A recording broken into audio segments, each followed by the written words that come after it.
This is KTVO's Good Morning Heartland.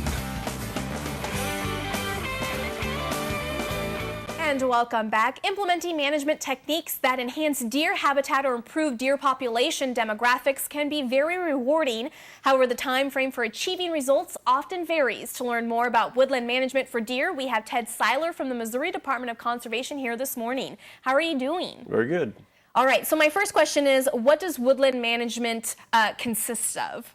It can be a lot of different things. I mean, that's a loaded question, really. But every piece of ground you look at is different.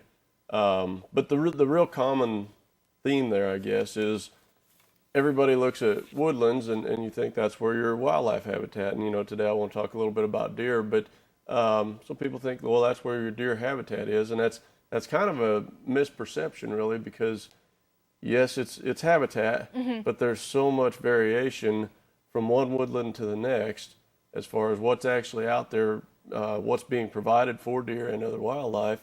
And so, and the other really common misperception that I hear all the time is people say, well, I'm going to let my woods go natural, and they don't realize it, but they're choosing a form of management at that time, and doing nothing is a form of management. So what we kind of promote here is a little more active management, and I brought some pictures. Yeah, if we can put those up. So kind of explain what we're doing. This is the first picture we have. Okay, so our first picture is before we did anything. You can look and you see at a deer's level, about 3 or 4 feet above the ground, there's absolutely no food there. There's a little bit of cover. They can hide behind those stems and things like that. But if we go to the next picture, what we did is I went in there and knocked a bunch of those trees down. You can see it looks like a mess, really. But what we've done is we've allowed some sunlight to come down and reach the ground. And then that was immediately after. And the final picture is 3 years later. You can see just a flush of growth there at the ground level. And that all provides deer food, it provides cover, and it made a world of difference just immediately in use of that area. And so that's kind of what we're promoting. And a lot of people look at that and say, man, that looks like a mess. That's not what I want. But it is habitat. And so it's kind of, again, that's a choice you're making, a management choice, to either do nothing or to do some more active management. And then there's some other benefits. I brought some cookies. They taste terrible. But wood chips? Yes, but we've got some cookies here. The first one, everybody looks at their trees and they say, well, this is a small one. That's the young tree, okay? We've got, a couple different ones here. Right. Okay, so everybody says this tree right here is the young tree. And actually, in almost any woodland you look at, the trees are all the same age. They're all very close to the same age. And this one right here is actually 85 years old. Wow.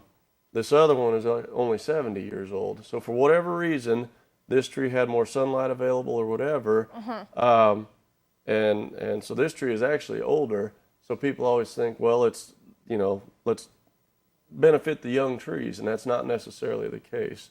So I guess the best thing I can say, because every woodland is different, is if you're interested in doing something for wildlife on your farm, the best thing to do is get in touch with somebody like myself that works for the Department of Conservation, and because there's a lot to it. It's not just a cookie cutter recipe. Or just go in there and start bulldozing everything that you see in your way, right? Right, That's not what you're You want to pick either. the right trees, right? And it's kind of more of an art than a science. There's no exactly, okay, this tree goes, this tree stays.